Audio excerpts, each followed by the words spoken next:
Welcome to BVSR's chemistry classroom. The topic is phase rule, and in this phase rule, we will be discussing about desilverization of lead and derivation of phase rule. These are the two topics which we will take up in this class. This class is meant for second year studying BSc students, semester 4, English medium. Explanation will be in Telugu and English. Probably this is the last class as far as phase rule is concerned. From the beginning, we are making use of this formula, that is F is equal to C minus P plus 2. And we are paying tribute to Willard Gibbs, who is the architect of this phase rule. I am B. Venkatrao from the Department of Chemistry, Government Degree College, Ramachandrapuram. చూడండి students, ఇక్కడ చిన్న building ఏదో ఉంది కింద, ఎక్కడో చూసినట్టుగా ఉంది కదా చాన్నాళ్ళ క్రితం. సో ఆ బిల్డింగ్ మనందరికీ సంబంధించిందే, మన కాలేజ్ బిల్డింగ్. అది ఒకసారి గుర్తు చేద్దామని చెప్పి జస్ట్ మీకు ఈ డయాగ్రామ్ ఇక్కడ పెట్టడం జరిగింది. One of the topic which will be discussing is desilverization of lead. ఆ వర్డ్ చూడండి, డీసిల్వరైజేషన్. డీసిల్వరైజేషన్ అంటే సిల్వర్ని తొలగించడం. దేని నుంచి? లెడ్ నుంచి. సో లెడ్ నుంచి లాభదాయకంగా సిల్వర్ని తొలగించే కార్యక్రమాన్ని డీసిల్వరైజేషన్ ఆఫ్ లెడ్ అంటాం. మనందరికీ తెలిసిందే, silver is more valuable economically than that of lead. కాబట్టి ఏమాత్రం లెడ్తో సిల్వర్ అసోసియేట్ అయి ఉన్నా కానీ ఆ సిల్వర్ని కానీ బయటికి తీయగలిగితే చాలా లాభదాయకంగా ఉంటుంది అనేది ఇక్కడ ఉన్నటువంటి ఎక్స్ప్లెనేషన్. ఓకే, చూద్దాం ఎలా చేస్తారో ఏంటనేది. Okay, let us start like this. Desilverization of lead. In this desilverization lead, we will start with galena. Galena is the chief ore of lead, and its molecular composition is PbS, the lead sulfide. It is a sulfide ore, galena. It is the major source for the extraction of lead. What is important point here is it is associated with silver, and that is the advantage which we are going to extract. So PbS, galena ore, contains some amount of silver also.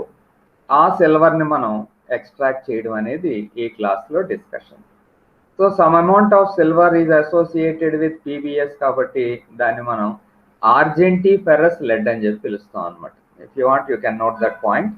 Argentiferous lead.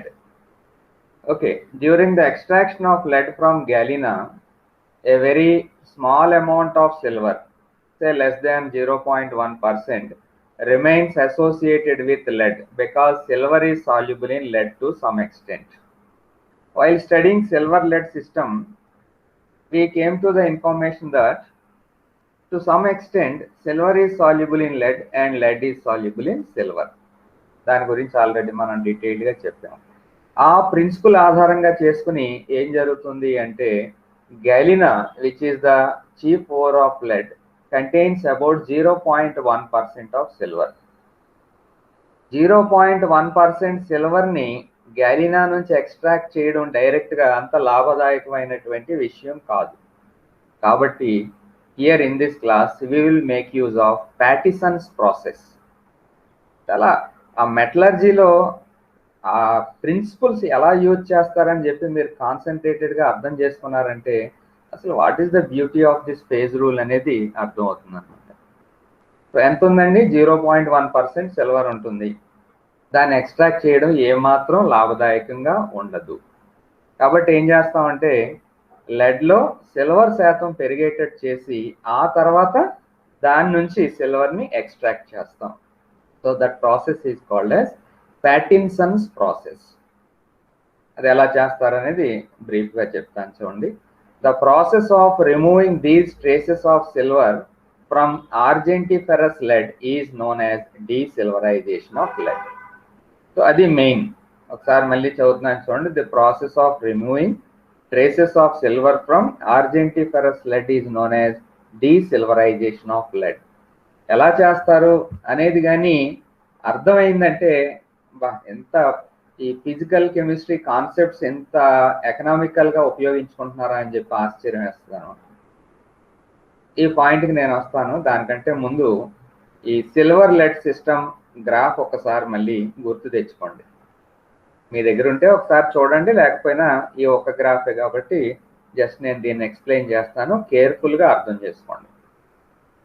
Okay, AO curve ఉందని చెప్పుకున్నాం, OB curve ఉందని చెప్పుకున్నాం, melting point of silver, melting point of lead, composition of silver, composition of lead, ఇవన్నీ కూడా మనం silver lead చెప్పుకునేటప్పుడు చెప్పుకున్నాం. అయితే ఈ గ్రాఫ్లో నేను మీకు ఎక్స్ప్లెయిన్ చేయనటువంటి పాయింట్ ఏంటంటే ఎక్స్ వై. అప్పుడు అక్కడ మీకు ఎక్స్ వై ఎక్స్ప్లెయిన్ చేయలేదు, కానీ ఇక్కడ ఎక్స్ప్లెయిన్ చేయవలసినటువంటి అవసరం ఉంది. ఓకే, ఇప్పుడు చూడండి దీన్ని ఎంత సింపుల్గా మీకు సిల్వర్ని బయటకు తీస్తాం అనేది జాగ్రత్తగా చూడండి. ఇక్కడ ఎంత ఉంది? Galena is the chief ore of lead అని చెప్పుకున్నాం. అందులో దాని లెడ్ యొక్క మెల్టింగ్ పాయింట్ 327 degrees C అని చెప్పి తెలుసు మనకి. 0.1% ఉంది, చాలా తక్కువ పర్సెంట్ ఉంది. అలాగా సిల్వర్లో 0.1% నియర్లీ, సారీ లెడ్లో 0.1% సిల్వర్ ఉన్నటువంటి ఆ మిక్చర్ని ఫస్ట్ హీట్ చేస్తాం. ఇది టెంపరేచర్ కదా, ఇంక్రీజింగ్ టెంపరేచర్ కాబట్టి జస్ట్ చూడండి హీట్ చేస్తాం కొద్దిగా. It is heated. ఎంతవరకు హీటెడ్ అంటే up to this point. Okay, so it is heated up to this x, గుర్తుపెట్టుకోండి.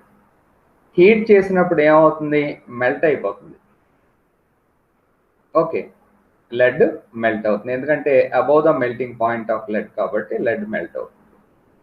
ఇప్పుడు మనకి లిక్విడ్ ఫామ్లో మనకు దొరుకుతుంది. దీన్ని ఏం చేస్తామంటే ఇప్పుడు మళ్ళీ రివర్స్లో నెమ్మదిగా కూల్ చేస్తాం. చూడండి, కూలింగ్ ఎక్స్ టు వై ఇలాగా కూల్ చేస్తున్నాం అనమాట.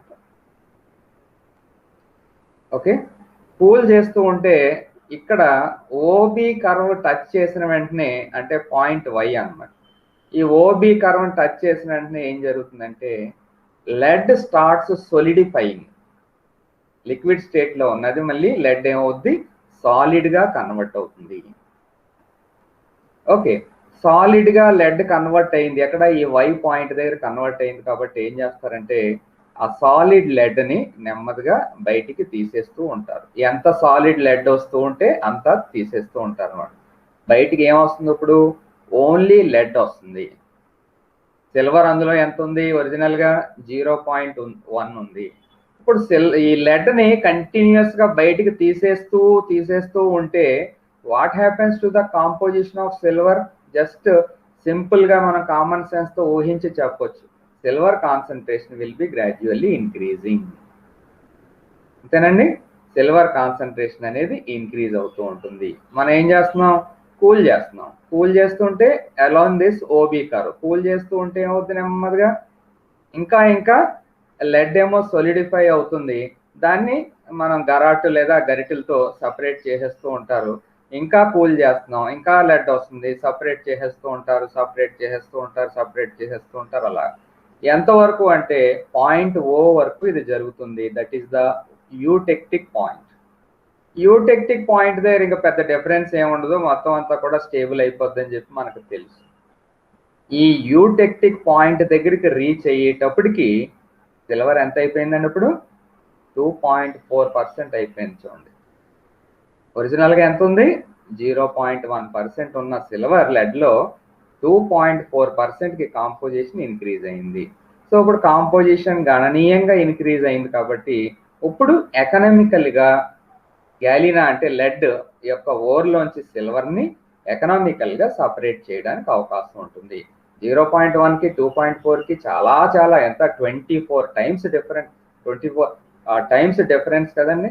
ఆటోమేటిక్గా అప్పుడు ఎకనామికల్గా సిల్వర్ని ఎక్స్ట్రాక్ట్ చేస్తారనమాట. That is the beauty of phase rule. ఏంటి ఈ కర్వ్స్ ఏంటి, గొడవ ఏంటి, ఇవన్నీ దేనికి చదువుతాం అని చెప్పి అర్థం కాదనమాట. ఇప్పుడు ఈ ఎగ్జాంపుల్ చెప్పిన తర్వాత అమ్మో ఫేజ్ రూల్లో చాలా ఉంది, సో ఇంత ఎకనామికల్గా మెటల్ నుంచి మెటల్ని ఎక్స్ట్రాక్ట్ చేయగలమా, అయ్యో ఇలాగైతే ఈ సిస్టమ్ని చాలా వాటికి అప్లై చేస్తారు కదా అనే యాంగిల్లో మీకు ఒక అర్థమయ్యేటటువంటి పాయింట్ మీకు తెలుస్తుంది. ఆల్రెడీ ఎక్స్ప్లెయిన్ చేసిన దాన్నే ఇప్పుడు కొంచెం ఈ స్లైడ్ చూడండి, మీకు ఇంకా క్లారిటీ వస్తుంది. Melt of argentiferous lead. Melt of argentiferous lead అంటే మీనింగ్ ఏంటంటే, మీకు స్టార్టింగ్లో చెప్పాను, ఆర్జెంటీ ఫెర్రస్ లెడ్ అంటేనేమో కొద్దిగా సిల్వర్ని కలిగి ఉన్నటువంటి లెడ్. ఆ కొద్దిగా సిల్వర్ని కలిగి ఉన్నటువంటి లెడ్ని ఏం చేస్తాం, హీట్ చేస్తాం. హీట్ చేస్తే ఏమొచ్చింది, లిక్విడ్ ఫామ్లోకి మారింది సిల్వర్ లెడ్. తర్వాత దాన్ని ఏం చేస్తాం, కూల్ చేసుకుంటూ వచ్చాం. కూల్ చేస్తే ఏమైంది చూడండి, కూలింగ్, ఇది ఈ యారో చూడండి కిందకి, కూలింగ్ చేస్తున్నాం. Amount of solid PB increases, amount of silver in melt increases. రెండు జరుగుతుంది అనమాట ఇక్కడ. ముందేంటి, కూల్ చేస్తే amount of solid lead increases, అలాగే అమౌంట్ ఆఫ్ ఏజీ అంటే silver in melt also increases. ఇది melt of argentiferous lead. X అనుకోండి, ఇది ఎక్స్ పాయింట్ దగ్గర ఈ పరిస్థితి.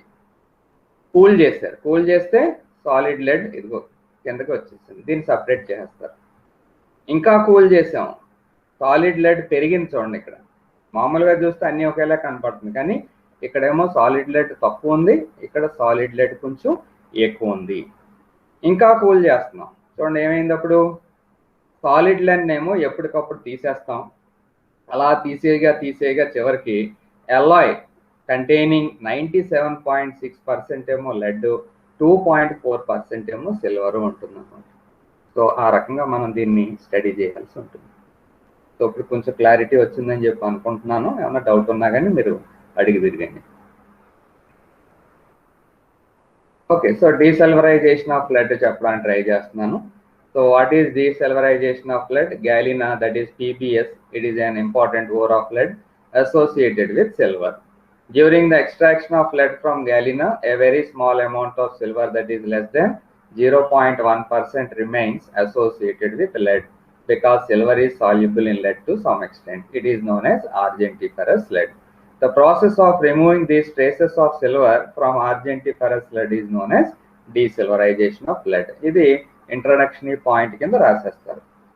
తర్వాత చూడండి, ఆర్జెంటిఫెరస్ lead is heated above its melting point. ఎంత, 327 degrees centigrade కంటే కూడా పైకి హీట్ చేస్తారు. So that the system consist of only liquid phase. అప్పుడు ఓన్లీ లిక్విడ్ ఫేజ్ మాత్రమే ఉంటుంది. If point X in the above diagram represents molten lead, now it is allowed to cool. నెమ్మదిగా cool చేస్తాం. Explain చేస్తాను మీకు ఇదంతా. The temperature of the melt will fall along the line XY without any change in concentration till the point Y is reached. అంతవరకు కూడా ఏం కాన్సన్ట్రేషన్లో difference ఉండదు, కానీ Y రీచ్ అయిన తర్వాత మనకు మొత్తం అంతా సినిమా అంతా కూడా చేంజ్ అయిపోతుంది. As soon as the point Y is reached, lead will begin to crystallize out and the solution will contain relatively increased amount of silver. lead solidify అవుతుంది. lead solidify అయిపోతూ ఉంటే మనం గరిటెలతో దాన్ని సపరేట్ చేస్తాం. అప్పుడు మెల్ట్ లో అంటే కరిగి ఉన్నటువంటి ఆ అలాయ్లో ఎక్కువ శాతం సిల్వర్ నెమ్మదిగా పెరుగుతూ ఉంటుంది అనమాట. అంటే leadని ఎప్పుడు దాటదో, కానీ పర్సంటేజ్ కొంచెం ఇంక్రీజ్ అవుతూ ఉంటుంది. అది ఇక్కడ ఉన్నటువంటి కాన్సెప్ట్. ఇది చూడండి, ఇది further cooling will shift the system along the line YO. lead continues to separate out and is constantly removed. దాన్ని తీసేస్తూ ఉంటాం. thus the melt continues to be richer and richer in silver. అంటే ఇంకా silver concentration పెరుగుతుంది. till the eutectic point O is reached where percentage of silver increases to 2.4. Okay, 2.4కి reach అవుద్ది. ఇంకా అంతకంటే పెరగదు అని చెప్పి మనకు తెలుసు. ఈ విషయం తెలియదు అనుకోండి, ఏది గిబ్స్ ఫేజ్ రూల్ ప్రకారంగా 2.4% కంటే ఎక్కువ సిల్వర్ లెడ్లో కరగదు అనే విషయం తెలియదు అనుకోండి, ఇంకా ఎక్స్పెరిమెంట్ అలా చేస్తూనే పోతూనే ఉంటారు. మొత్తం వేస్ట్ ఆఫ్ ఎఫర్ట్ అవుతుంది అనమాట. అందుగురించి ఈ డేటా అంతా కూడా చాలా important. This Alai containing 2.4% silver and 97.6% lead is treated for the recovery of silver profitably. ఇందాకంటే ఇది better. This process of increasing relative proportion of silver in the alloy is called as Pattinson's process. అంతవరకు కానీ రాశారనుకోండి happy, 5 మార్క్స్కి 5 marks మనకి ఈజీగా తెచ్చుకోవచ్చు. Diagrams మాత్రం compulsory వేయాలి, మీరు ప్రాక్టీస్ చేయండి. Okay, that is the very important question, that is desilverization of lead. Next one is advantages of phase rule. What are the advantages? ఒకవేళ మనకి అడిగారు అనుకోండి phase rule అంటే ఏంటి, what are its advantages అని జస్ట్ ఈ points add చేయడానికి try చేయండి. It predicts the behavior of system when subjected to changes in variables like pressure, volume, temperature and concentration. So ఈ రకంగా ప్రెషర్, వాల్యూమ్, టెంపరేచర్ వీటిని change చేసినప్పుడు ఆ system అంటే హెట్రోజీనియస్ సిస్టమ్ ఏ రకంగా బిహేవ్ చేస్తుంది అనే విషయం మనకి క్లియర్గా అర్థమవుతుంది. అలాగే phase rule predicts how many number of substances can remain in equilibrium. అదొక important point. It is applicable to physical as well as chemical phase reactions. It is applicable to physical as well as chemical phase reactions. Limitations of phase rule. Limitations of phase rule lo it is applicable to only heterogeneous equilibrium. It is not applicable to homogeneous equilibrium. That is a drawback. All the phases in the system must be present under the same pressure and temperature. అది కూడా కొంచెం maintain చేయడం అనేది ఒక్కోసారి కష్టం అవుతుంది. All the phases in the system must be present under the same pressure and temperature. So ఇవి advantages and disadvantages of phase rule. Disadvantages అనేది రాయాలి కాబట్టి రాసాను తప్ప ఫేజ్ రూల్కి డిసడ్వాంటేజెస్ ఉండవు. Very very important industrial application phase rule. మీరు ఎవరైనా కానీ కెమిస్ట్రీని లైఫ్గా ఎంచుకోవాలి అనుకున్న వాళ్ళు ఎవరైనా ఉంటే ఫేజ్ రూల్ మాత్రం చాలా ఇంపార్టెన్స్ ఉంటుంది. ఏదైనా మెటలర్జికల్ ప్రాసెస్ జరుగుతున్నటువంటి ఇండస్ట్రీలో మీరు జాయిన్ అవ్వాలి అనుకున్నారనుకోండి, కంపల్సరీ మీరు ఫేజ్ రూల్ విన్నారా, ఏంటి ఫార్ములా ఏంటి, ఎలా అప్లై చేస్తారు, క్వశ్చన్స్ అన్నీ కూడా ఖచ్చితంగా మిమ్మల్ని అడుగుతూ ఉంటారు. చూడండి, మీకు ఇంట్రెస్ట్ ఉంటే డీప్గా చదవండి, ఇంట్రెస్ట్ లేకపోతే ఓన్లీ కెమిస్ట్రీ పాస్ అవ్వాలి కాబట్టి ఓ గ్రేడ్తో పాస్ అవ్వడానికి ఇవన్నీ కూడా ఉపయోగపడతాయని తెలుసుకోండి. అలాగే ఇంకొక last concept, derivation of the phase rule. కొంచెం మ్యాథమెటికల్ టింజ్ ఉంటుంది ఇందులోని, ఎంతవరకు అర్థమైతే అంతవరకు అర్థం చేసుకోండి. అయితే అది జస్ట్ మీరు మామూలుగా స్టడీ చేసి రాయడానికి ప్రయత్నించండి. So for the derivation of phase rule ఏంటి, F = C - P+2 కదా, అది ఎలా వచ్చింది అనేది డెరైవ్ చేయడానికి ఇక్కడ ఉన్నటువంటి అవకాశం. If we consider a heterogeneous system in equilibrium of C components in which P phases are present. Starting నుంచి చెప్పుకుంటున్నటువంటిదే. కాంపోనెంట్స్ ఉన్నాయి, ఎన్ని ఉన్నాయి, C ఉన్నాయి. ఫేజెస్ ఎన్ని ఉన్నాయి అంటే P ఫేజెస్ ఉన్నాయి. For determining the degrees of freedom of the system the following points should be considered. చూద్దాం, degrees of freedom F calculate చేయాలి. క్యాలిక్యులేట్ చేయడానికి అంటే ఆ రిలేషన్ తీసుకురావాలి. ఆ రిలేషన్ తీసుకురావాలకి ఏమేం పాయింట్స్ కన్సిడర్ చేయాలి అనేది చూద్దాం. Since the state of the system will depend upon the temperature and pressure, these two variables are always there. అవి రెండు కూడా కంపల్సరీగా ఉంటాయి. సో ఒక సిస్టమ్ని మనం డిఫైన్ చేయాలంటే టెంపరేచర్, ప్రెషర్ స్టార్టింగ్ నుంచి చెప్పుకుంటున్నటువంటిదే. ఈ రెండు వేరియబుల్స్ ఆ సిస్టంలో కంపల్సరీ మనం ఇంక్లూడ్ చేసి తీరాలి. However the concentration variables depends upon the number of phases. Concentration variables అంటే కాన్సన్ట్రేషన్ గురించి మాట్లాడాలి అంటే it only depends on the number of phases. అది ఎలాగా ఏంటనేది జస్ట్ సింపుల్గా స్టడీ చేయడానికి ట్రై చేద్దాం. చూడండి, ఇక్కడ in order to define the composition of each phase it is necessary to specify concentration of C-1 constituents of each phase, the concentration of the remaining component being determined by the difference. In order to define the composition of each phase, అంటే ఏదైనా phase the composition చెప్పాలనుకోండి, ఎంత composition ఉంది అంటే ఎంత percentage ఉంది అని చెప్పాలనుకోండి, ఎన్ని చెప్పాలి, నెంబర్ ఆఫ్ కాంపోనెంట్స్ -1 చెప్తే సరిపోతుంది. C-1 ఎందుకని C-1 చెప్తే ఆ 1 ఆటోమేటిక్గా మనకి ఆ డిఫరెన్స్ బట్టి తెలుస్తుంది. ఫర్ ఎగ్జాంపుల్ 2 ఉన్నాయి అనుకుందాం. ఓకే, రెండు కాంపోనెంట్స్ ఉన్నాయి ఆ ఫేజ్ లో. రెండు కాంపోనెంట్స్ ఉంటే ఒక కాంపోనెంట్ 70% అన్నాం అనుకోండి, రెండో కాంపోనెంట్ గురించి చెప్పాలండి 30% అని చెప్పక్కర్లేదు కదా. ఆటోమేటిక్ గా అది డిఫరెన్స్ ని బట్టి 100% లో 70 తీసేస్తే 30 వస్తుందని తెలుస్తుంది అనమాట. అది ఆ సెంటెన్స్ యొక్క అర్థం. In order to define the composition of each phase, it is necessary to specify the concentration of C-1 constituents of each phase, the concentration of the remaining component being determined by the difference. Therefore, P phases, the total number of concentrations variables will be ఎంత అవుతుంది, P into C-1 అవుతుంది అనమాట. So పైనేమో ఒక phase గురించి చెప్పుకున్నాం. ఇప్పుడు P number of phases ఉంటే అప్పుడు కాన్సన్ట్రేషన్ వేరియబుల్స్ ఏమవుతాయంటే P into C-1 అవుతాయని చెప్పి గుర్తుంచుకోండి. And these along with the 2 variables mentioned above, that is temperature and pressure, make the total number of variables of the system దేనికి equal అవుతుంది. So పైన వచ్చినటువంటి ఫార్ములాకి 2 యాడ్ చేయాలి, ఎందుకంటే టెంపరేచర్ అండ్ ప్రెషర్ని కూడా మనం కన్సిడర్ చేయాలి కాబట్టి. సో అదేమవుతుంది, P into C-1 plus 2 అవుతుంది అని చెప్పి గుర్తుంచుకుంటారు. సింపుల్ గానే అనిపిస్తే ప్రాక్టీస్ చేయండి, ఇంట్రెస్ట్ ఉంటే చూడండి. అలాగే థర్మోడైనమిక్ కన్సిడరేషన్ ఒక పాయింట్ తీసుకుందాం థర్మోడైనమిక్స్ నుంచి. మీకు థర్మోడైనమిక్స్ చాప్టర్ ఇంటర్లో చదివారు, మళ్ళీ డిగ్రీ ఫైనల్ ఇయర్లో వస్తుంది. జస్ట్ అది ఏంటనేది స్టడీ చేయండి సరిపోతుంది. When a system is in equilibrium, the partial molal free energy of each constituent of a phase is equal to the partial molal free energy of the same constituent in every other phase. అంటే ఒక phase లో molal free energy అనేది ఎంత ఉంటుందో remaining phases లో కూడా అంతే ఉంటుంది అనేది థర్మోడైనమిక్స్ నుంచి తీసుకొచ్చినటువంటి ఎక్స్ప్లెనేషన్ లేదా generalisation.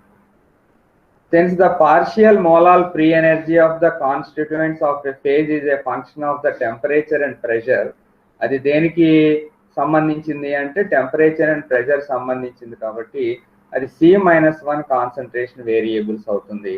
It follows that if there is one component in 2 phases, చూడండి, it follows that if there is one component in 2 phases, 2 phases లో కూడా ఒకే కాంపోనెంట్ ఉందనుకోండి, it is possible to write one equation amongst the variables.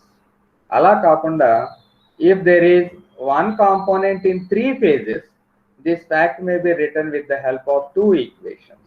So number of equations change అవుతాయి అనేది అక్కడ mathematical గా ఉన్నటువంటి స్మాల్ ఎక్స్ప్లెనేషన్. రిపీటెడ్ గా చదివితే మీకే అర్థం అవుతుంది. Therefore when P phases are present, అప్పుడు ఎన్ని ఈక్వేషన్స్ రాయవలసి ఉంటుందో చూడండి. when P phases are present, P-1 equations are available for each component, and for C components the total number of equations or variables are C into P-1 అవుతుంది. అలా గుర్తుపెట్టుకోండి. Okay, since the number of equations is equal to the number of variables, the number of unknown variables are degrees of freedom. మనకి ఏం కావాలి, number of unknown variables or degrees of freedom కావాలి.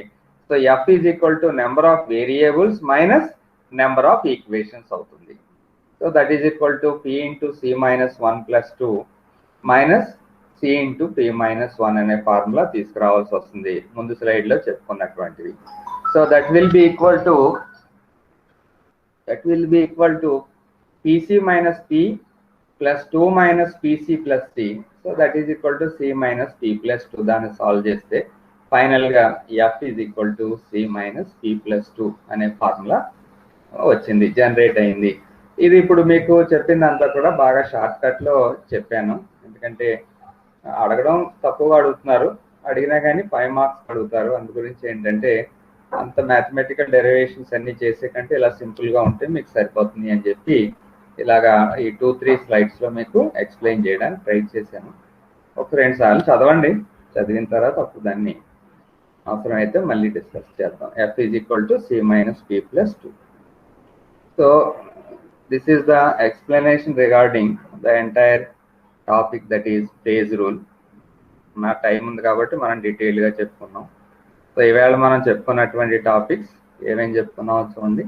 డీసిల్వరైజేషన్ of lead, and after that derivation of phase rule, advantages of phase rule and minor disadvantages of phase rule. I hope you enjoyed this lesson.